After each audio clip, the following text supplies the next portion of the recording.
जैसे petrol diesel की कीमतों का एक विषय हम सबके सामने है। देशवासियों पर पेट्रोल डीजल की बढ़ती कीमत का बोझ कम करने के लिए केंद्र सरकार ने एक्साइज ड्यूटी में कमी की थी। पिछले नवंबर महीने में कम की थी। केंद्र सरकार ने राज्यों से भी आग्रह किया था कि वो अपने यहां टैक्स कम करें और ये बेनिफिट नागरिकों को ट्रांसफर करें। इसके बाद कुछ राज्यों ने तो भारत सरकार की इस भावना के अनुरूप यहां टैक्स कम कर दिया, लेकिन कुछ राज्यों द्वारा अपने राज्य के लोगों को इसका कोई लाभ नहीं दिया गया। इस वजह से पेट्रोल डीजल की कीमतें इन राज्यों में अब भी दूसरों के मुकाबले कहीं ज्यादा है। ये एक तरह से इन राज्यों के लोगों के साथ अन्याय तो है ही, साथ ही पड़ोसी राज्यों को भी नुकसान पहुंचाता है। स्वाभाविक है कि जो राज्य टैक्स में कटौती करते हैं उन्हें राजस्व की हानि होती है।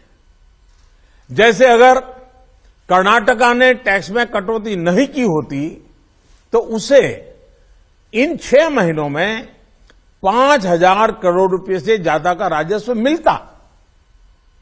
गुजरात ने भी टैक्स कम नहीं किया होता तो उसे भी 3,500-4 हजार करोड़ रुपए से ज्यादा का राजस्व और मिलता। लेकिन ऐसे कुछ राज्यों ने अपने नागरिकों की भलाई के लिए, अपने नागरिकों को तकलीफ न हो इसलिए अपने वेट में, टैक्स में कमी की पॉजिटिव कदम उठाए। वहीं गुजरात और कर्नाटक के पड़ोसी राज्यों ने टैक्स में कमी न करके इन 6 महीनों में 3,500 करोड़ रुपए से लेकर के 5-5.5 हजार करोड़ रुपए तक अतिरिक्त राजस्व कमा लिया। जैसा हम जानते हैं कि पिछले साल नवंबर महीने में वैट कम करने की बात की थी, सबको मैंने प्रार्थना की थी, लेकिन कई राज्य, मैं यहां किसी की आलोचना नहीं कर रहा हूं, मैं सिर्फ आपसे प्रार्थना कर रहा हूं, आपके राज्य के नागरिकों की भलाई के लिए प्रार्थना कर रहा हूं। अब जैसे उस समय 6 महीने पहले कुछ राज्यों ने बात को माना, कुछ राज्यों ने नहीं माना।